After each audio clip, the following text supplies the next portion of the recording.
Here you go, check it out, fellas. 1972 Oldsmobile Cutlass S.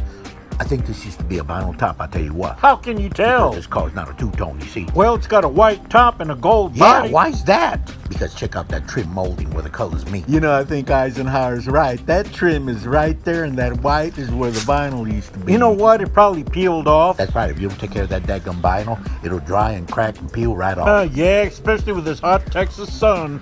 Yeah, man, let me see if this here door is open. Ooh, now check out that interior. Oh, yeah, it looks pretty bad. Look like these seats have daggum leprosy, I'll tell you what.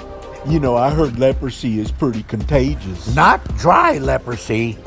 Did you ever see the movie Papillon? No, it was shown at the same time as The Exorcist, and I went to see that instead. Oh, yeah, that movie with a little girl that spin her head around and throw up green vomit. That's more scary than Papillon, I'll tell you Sounds what. like you both have ADD. What's all this junk they piled on the back of this It car? just looks like molding and some other little scraps.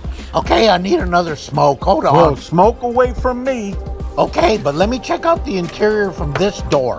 Oh, wow, it's stuck. Nothing a little WD-40 can't fix. There you go, Cutlass S, I'll tell you what. You know, at least it still has some of the original badges. Yeah, look at that grill. Looks like somebody kicked in the front teeth, I'll tell you I what. know a good dentist that works on grills. Like I said before, it sounds like you both have ADD. Hey, look, there's my shadow. Hi there, Shadow. Hi.